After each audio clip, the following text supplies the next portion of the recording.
Cześć kochani, znów się witamy. Janusz Dąbrowski, kanał Barwy Zdrowia.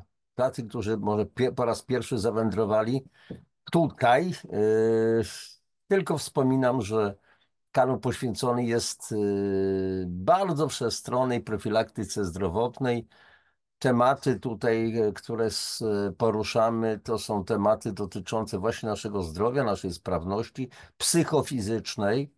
Pamiętajmy wszakże, że zgodnie z triadą Maxwella, body, mind, soul of spirit, czyli triada Maxwella, trójkąt, ciało, umysł, duch, dusza, są nieodłączne, a więc wszystkie aspekty muszą być w naszym bytowaniu łączone razem.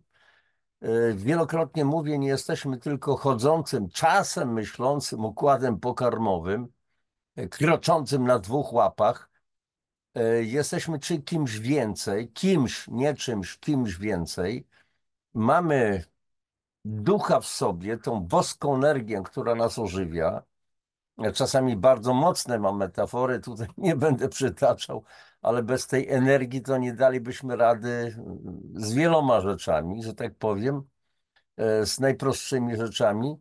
A więc to jest ten duch, który nas ubogaca, który z nas potrafi czynić istoty szlachetne, a z drugiej strony na drugim biegunie, jako ekstremizm, są również istoty, które nazywamy istotami ludzkimi, bo no, mają ludzkie ciała, ale jakie robale tam w nich się pojawiają, jakim żrą, że tak powiem, te dusze od środka, to jest coś strasznego, bo potrafimy nienawidzieć, potrafimy zabijać się i tak dalej, i tak dalej. Ale jeszcze raz powtarzam, dla równowagi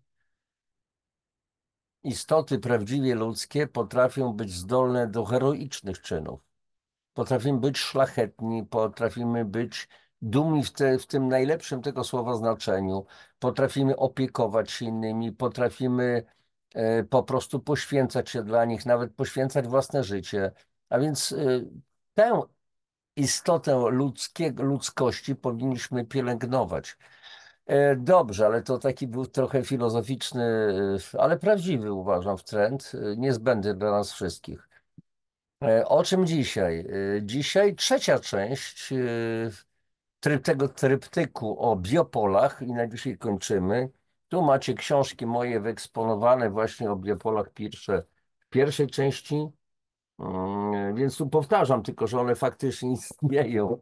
Namawiam Was ewentualnie do wejścia na moją stronę www.januszdabrowski.pl do zaznajomienia się z opisem moich książek. Jeżeli oczywiście, że namawiam Was do zakupu, do zamówienia, bo to są książki, gdzie materiał zbierałem swego czasu wiele, wiele lat temu. Wiele lat temu, no powiedzmy, załóżmy kilkanaście, a później cały czas to grało mi w duszy, więc ciągle aktualizowałem coś, tą swoją wiedzę, ciągle się uczyłem, masa różnych szkoleń, warsztatów i tak dalej. I w końcu znalazło to wydźwięk w postaci tych dwóch i plus jeszcze kilkunastu, łącznie chyba w tej chwili 21 czy 22 książki mam.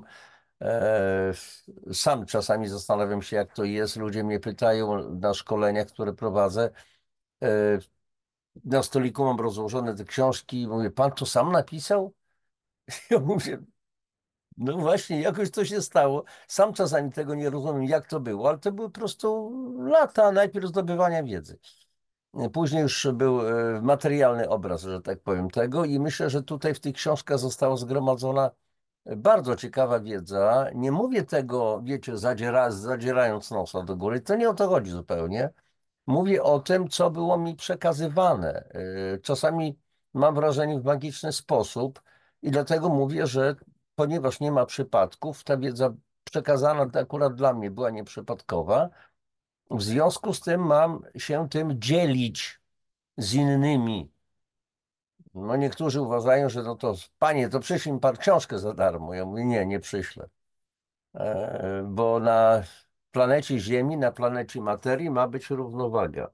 Ma być dawanie, ma być branie. I jak czasami ktoś nie ma nawet po prostu czym, w sensie pieniędzy do zapłacenia za jakieś dobre rzeczy, które jeden drugiemu robimy, to powinniśmy okazywać wdzięczność czymś, modlitwą, podziękowaniem, właśnie wdzięcznością i tak dalej, i tak dalej. Te energie muszą być zrównoważone. Dobrze, ale teraz, kochani, przejdźmy do rzeczy. Trzecia część na temat Biopól. Od razu z góry Was proszę o subskrypcję, tych, którzy jeszcze nie zasubskrybowali, o lajki, o komentarze i o dzielenie się linkami ze swoimi bliskimi, znajomymi na Waszych social media i tak dalej, i tak dalej.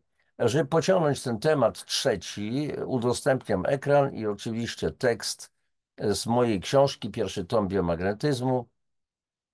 I teraz słuchajcie, po drugą audycję zakończyliśmy taką konstatacją, że w zdrowym, zwłaszcza młodym organizmie, wszystkie wiry, czakry, czakramy poruszają się z dużą i stałą prędkością, dzięki czemu energia życiowa przepływa przez całe ciało swobodnie, bez zakłóceń i wychodzi poza ciało, tworząc zwarte biopole. Jeśli jednak chociażby jeden z wirów zmniejsza prędkość wirowania, wówczas pojawiają się trudności w przepływie energii na skutek blokad. Biopola stają się słabe, zmniejsza swój zasięg, z trudnością obejmując zaledwie obszar ciała fizycznego. Skutkuje to osłabieniem organizmu, chorobami, a w końcowym rezultacie śmiercią człowieka.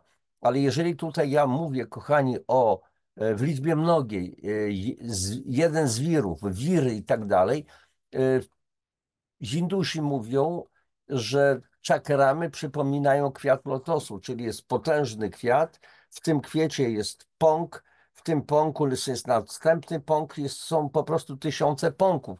I okazuje się, że nie mamy tych po prostu kilku czakr, czy też czakramów, ale możemy mieć ich po prostu kilkadziesiąt nawet.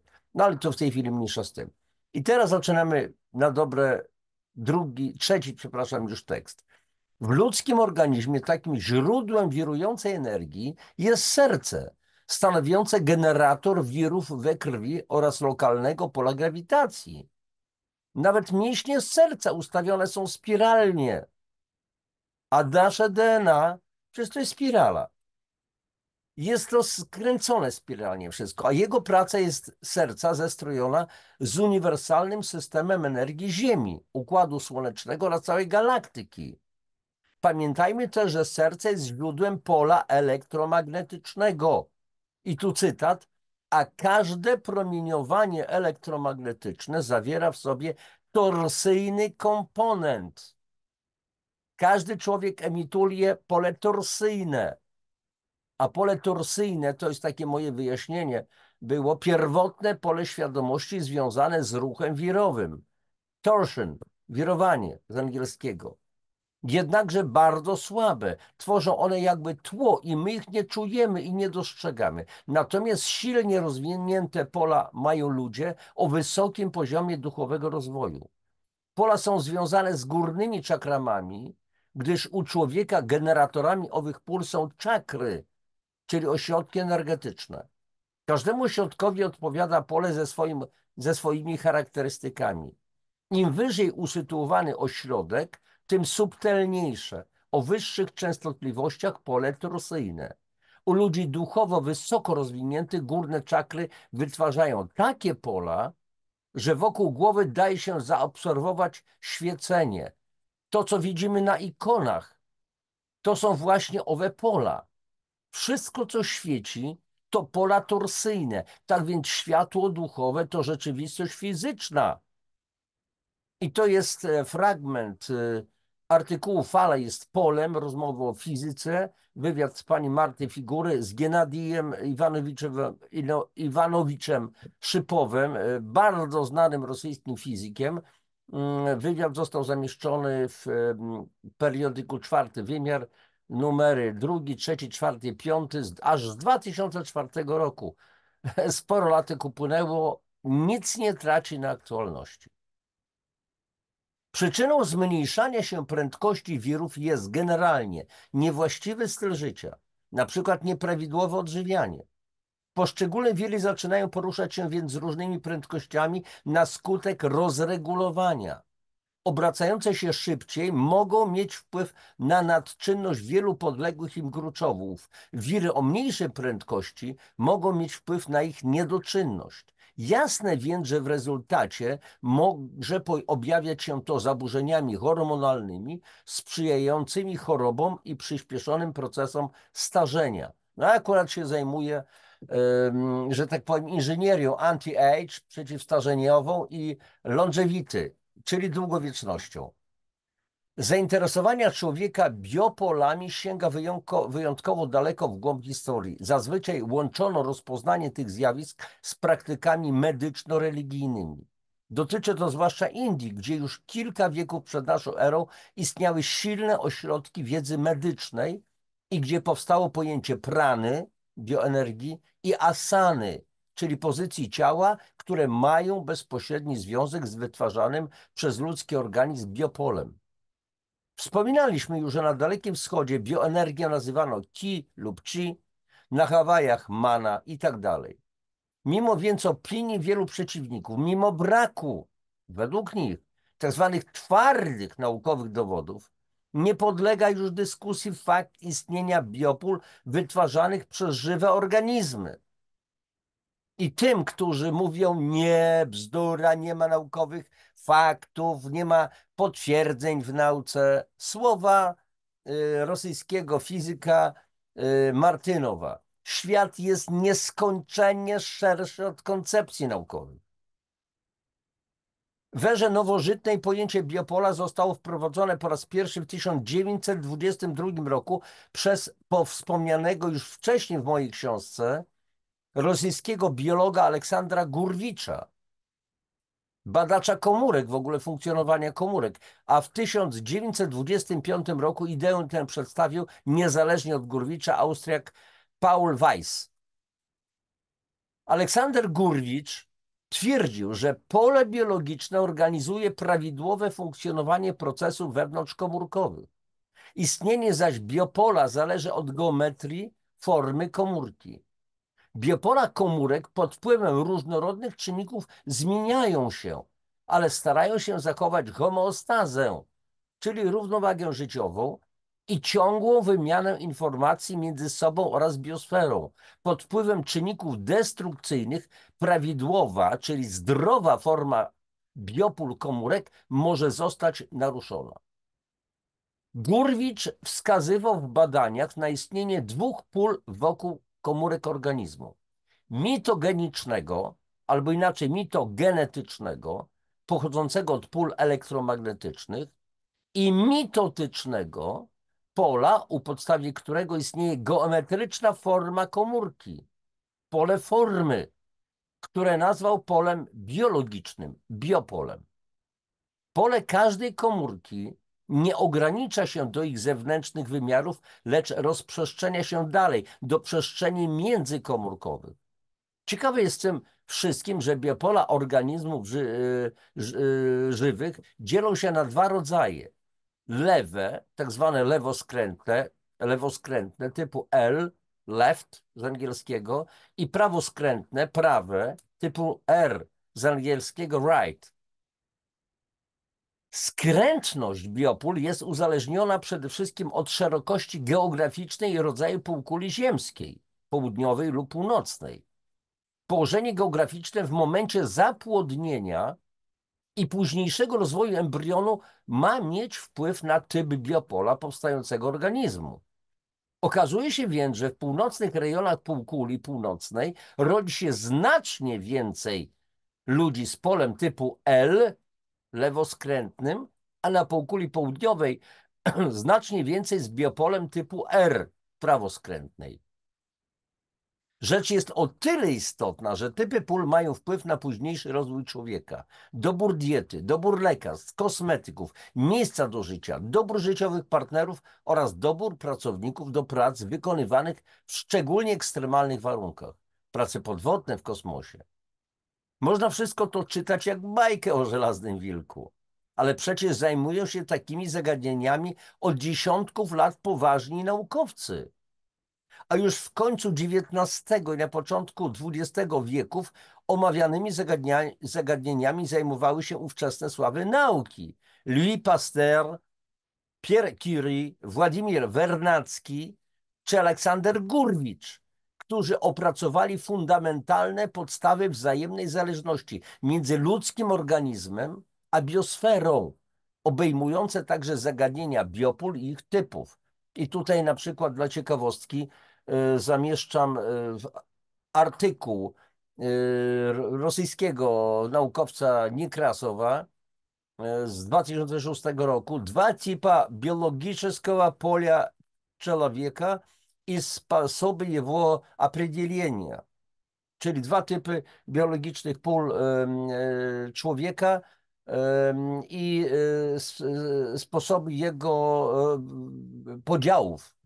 Absolutnie zaskakujący może wydać się w tym kontekście fakt, że twórca homeopatii Samuel Hahnemann w ostatnim okresie życia udoskonalił metodę doboru leków homeopatycznych. Ponad 2000 tych leków, dzieląc je na dwie grupy, południowego bieguna i bieguna północnego. W swojej praktyce medycznej Hahnemann dzielił pacjentów według tej zasady. Tak więc już od dawna w homeopatii zaznaczył się problem dwóch typów środków medycznych i dwóch typów ludzi, w zależności od posiadanego biopola. Tym bardziej świadczy to o geniuszu Hahnemana. Tutaj dodam tylko, że w czasach, w których żył Hahnemann, oczywiście odsądzony od czci, od wiary i dzisiaj również przez tak zwanych naukowców, a wielkie w środku, Hahnemann na ówczesne czasy był wyjątkowo wykształconym uczonym, dzisiaj można nazywać naukowcem. Po prostu przebijał być może o 10 głów swoich wszystkich oponentów, ówczesnych lekarzy. Znał biegle wiele po prostu przedmiotów, znał wiele języków i tak dalej, i tak dalej. W połowie lat 30. XX wieku dwaj naukowcy z Yale University w USA, dr Harold Saxton Burr i profesor Firmer Stuart Kuckow Northrop, sformułowali elektrodynamiczną teorię życia, według której każdy rodzaj żywej formy, niezależnie od postaci, wirus, bakteria, roślina, zwierzę, człowiek, ma swoje pole życia. Jest ono rodzajem fizykalnego spoiwa odpowiedzialnego za funkcjonowanie różnych układów ludzkiego organizmu.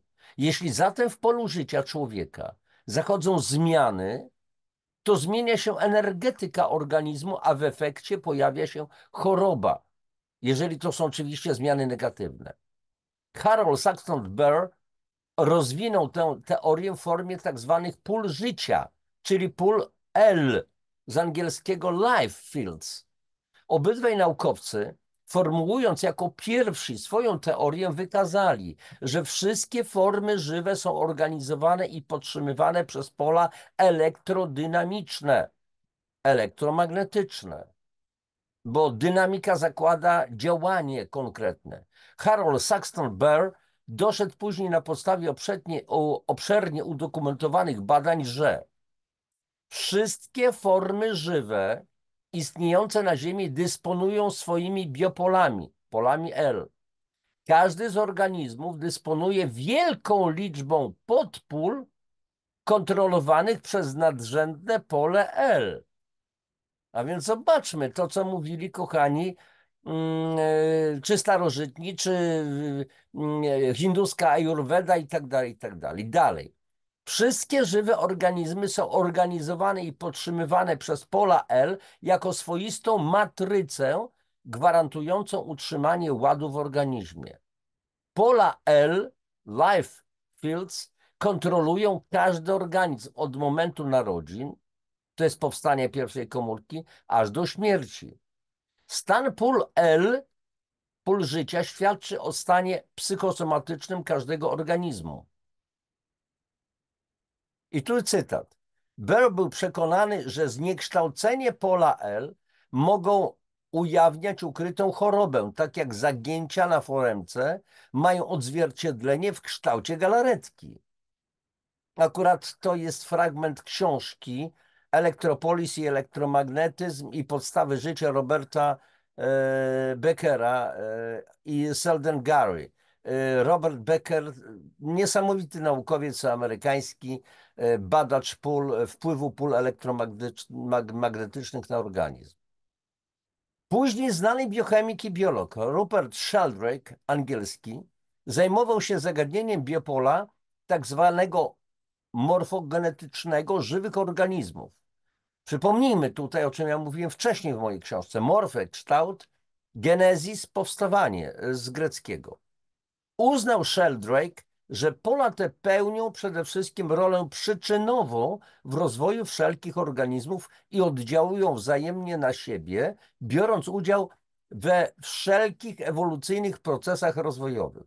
Możliwe, że biopola są przejawem typowej energii orgonalnej. Być może słyszeliście już o Wilhelmie Reichu i jego teorii, sądzę, że prawdziwej teorii, energii orgonalnej. Piszę o tym właśnie też w tej mojej książce. Porządkują one, biopola, zarówno strukturę, jak i rozwój oraz zachowanie przedstawicieli wszelkiego rodzaju materii, zarówno ożywionej, jak i tak zwanej nieożywionej. Również David Bohm, jeden z czołowych fizyków kwantowych, podzielił poglądy Sheldrake'a, twierdząc, że, cytat, pole morfogenetyczne jest po prostu formą rządzącą dowolnym organizmem czy istnieniem. Dołącza do tego niemiecki naukowiec, też wspomniany już u mnie w książce wcześniej, profesor Fritz Albert Popp, twierdząc, że biofotony według Wilhelma Reicha biony przepływające przez organizm tworzą pole nośne organizujące cały organizm. Tutaj, kochani, takie krótkie wyjaśnienie. Biofotony, cząstki światła, które emituje całe nasze ciało. Głowa, ręce, stopy, szczególnie właśnie dłonie i stopy i głowa emitują największą ilość tych biofotonów. I teraz zwróćcie uwagę na jedną rzecz. Ojejku, jak mi głowa pęka mi szwa głowa, ajajaj. Jeżeli się uderzymy gdzieś tam, powiedzmy, boli nas, ajajaj, rozcieramy to miejsce dłońmi z automatu albo przykładamy. Małe dziecko boli, coś choruje, co robimy? Bierzemy na ręce i otulamy je. W tym momencie nasze biopole oddziałuje na biopole tego dziecka. Tym bardziej, jeżeli to jest nasze dziecko, czyli już w pewnym sensie kompatybilny organizm, który czerpie na zasadzie biorezonansu energię od nas, nasze wibracje zdrowego człowieka. Jeżeli ktoś też choruje, to często przytulamy tego chorego, rannego i tak dalej. Nie oznacza to, że za każdym razem to pomoże, bo jeżeli ktoś jest umierający i tak dalej, no to jest zupełnie co innego, ale w tym momencie jest energia, to zostało udowodnione naukowo, bardzo silna emisja biofotonów po prostu z dłoni. I teraz, a więc Albert Popp twierdzi, że biofotony przepływające przez organizm tworzą pole nośne organizujące cały organizm. Określa profesor Popp je jako źródło życia. A więc czyżby znów energia orgonalna według Reicha? Pole to spełnia funkcję regulującą oraz umożliwia wzajemną komunikację pomiędzy poszczególnymi komórkami i organami ciała.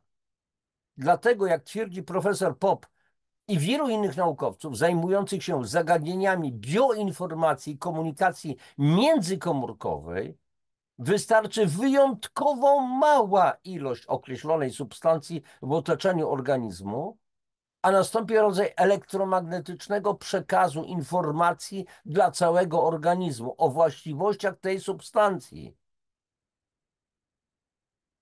A więc na tym polega, słuchajcie, biorezonans.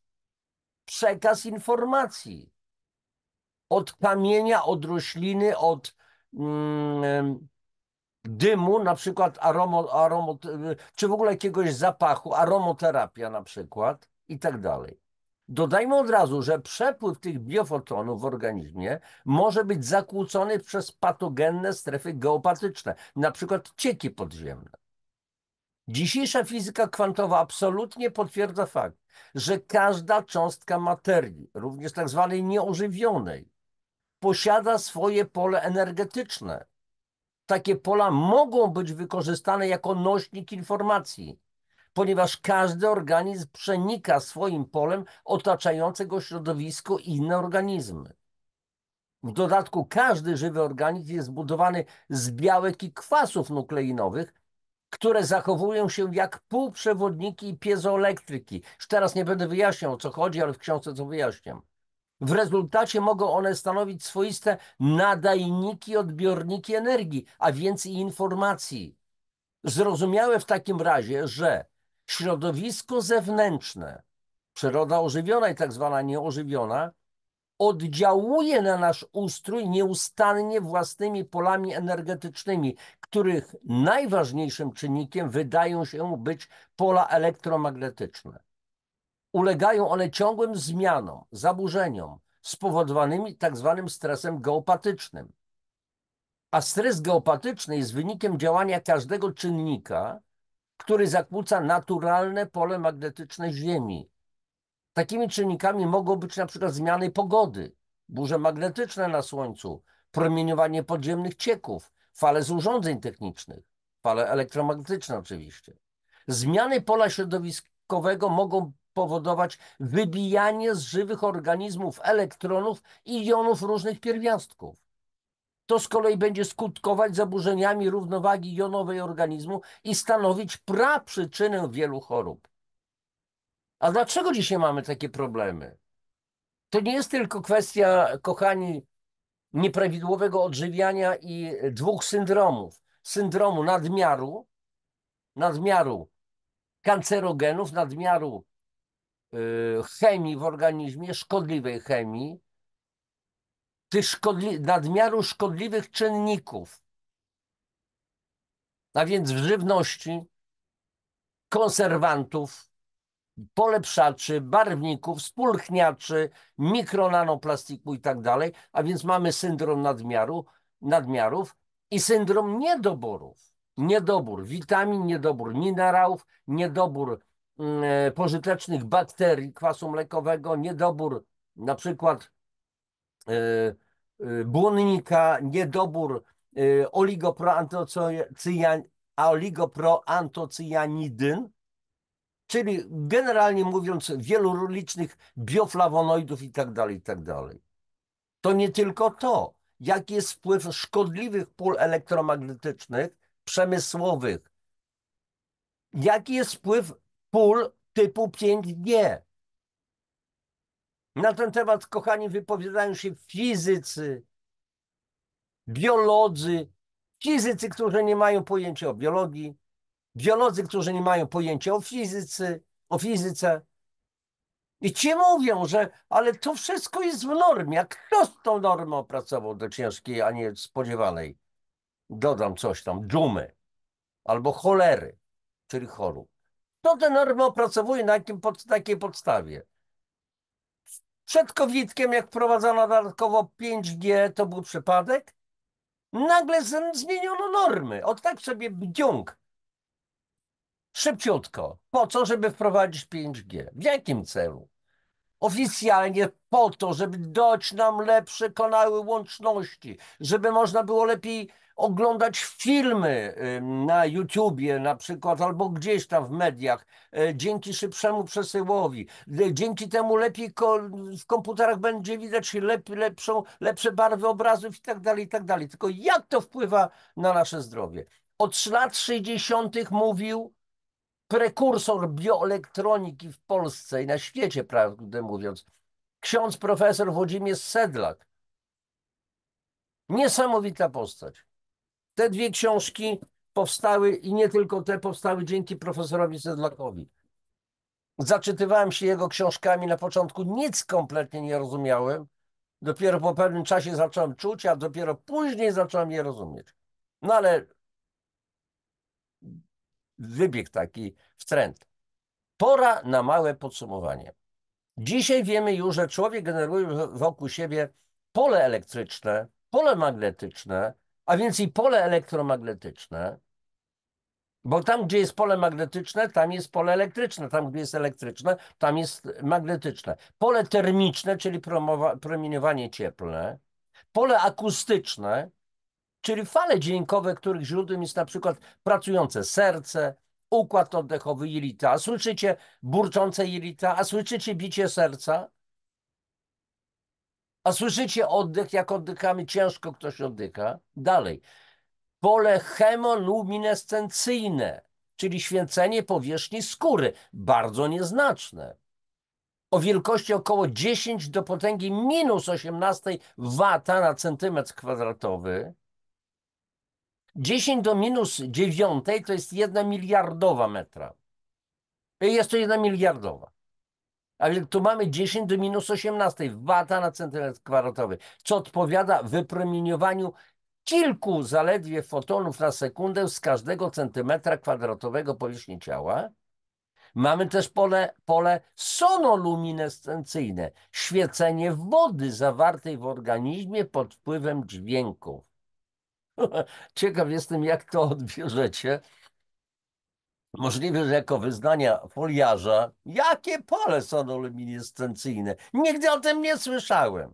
Jak to nie słyszałeś, to powinieneś przeczytać moją książkę, w której mówię po prostu o badaniach naukowców. Woda potrafi świecić. To odkryto jeszcze przed II wojną światową w Kolonii w Niemczech, a później poszły dalsze badania. Można byłoby przyjąć, że wszystkie te pola i być może inne, jeszcze nieodkryte i nienazwane, tworzą ludzkie biopole, pole życia. Jak mówiliśmy, nasze biopole może podlegać wpływom innych pól energetycznych i wpływać na inne biopola. I teraz warto powiedzieć sobie, w jaki sposób można wpływać na to biopole, zwłaszcza przy użyciu dźwięków. Ciąg dalszy nie wiem, czy nastąpi, ale chyba mam, jak dobrze pamiętam, audycję na temat wpływu dźwięków na organizm. I tu był cały rozdział w mojej książce. Zatrzymujesz udostępnienie. Kochani, jak widzicie, zakończyliśmy ten cały tryptyk 3 części na temat biopól. Dla mnie temat jest fascynujący, nie wiem jak dla was. Co najwyżej wyrazicie swoje opinie, albo ich nie wyrazicie, ale proszę, wyrażajcie. Nawet negatywne wpisy to też będą podnosić, algorytmy YouTube'a będą na to działać i będą podnosić gdzieś tam w górę, reagować. A więc zakończyliśmy ten tryptyk o biopolach. Kochani, jesteśmy niezwykłymi istotami.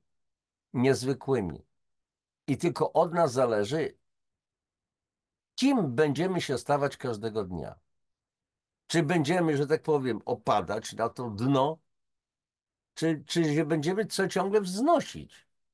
Bo pytanie warto zadać sobie, już rozmawialiśmy na ten temat.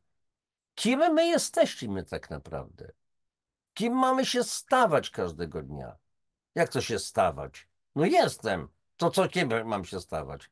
Tak, mamy się każdego dnia zmieniać na lepsze. Czyścić siebie, usuwać z siebie jakieś demony, demoniczne myśli, jakieś zachowania, po prostu wznosić się. Jesteśmy istotami duchowymi, zamkniętymi w ludzkim ciele. Przyszliśmy na te deski teatru, że odgrywać pewne role, ale po to, żeby się zmieniać, żeby doświadczać i wzrastać. Mówiłem chyba w drugim odcinku, nie pamiętam w tej chwili, takie słowa, nie zacytuję dokładnie słowa pana Jehudy Berga, izraelskiego naukowca, który mówi, że celem życia człowieka jest zmiana z istoty reaktywnej na istotę proaktywną. A więc z istoty tej, która tylko reaguje, jestem głodny, to muszę się najeść, bo to jest reakcja na głód, a więc być może w związku z tym, jeżeli nie mam pokarmu jakiegoś, to muszę zabić zwierzę, zerwać jakiś garść czegoś tam, jagódek i tak dalej, więc reakcje proste. Ktoś mnie wkurzył, no to od razu mu tam powiedzmy w czapę, z przeproszeniem. Oczywiście ja to bardzo mocno spłycam, tą istotę reaktywną, ale wiecie o co chodzi? Na istotę proaktywną, która nie musi się w ten sposób zachowywać. Więc jeżeli jesteśmy głodni, to nie musimy od razu zabijać zwierzęcia, tylko być może łagodnie, spokojnie poszukać jakichś innych form, źródeł odżywienia i tak dalej. Jeżeli ktoś nas wkurzy nawet, to nie musimy mu dawać od razu w czapkę, w banie, ale po prostu możemy ze spokojem zareagować. No i co? Mnie to nie dotyka. No. Jak ktoś, kto uważa siebie za pępek świata, może mnie skrzywdzić? Nie ma takiej szansy. No.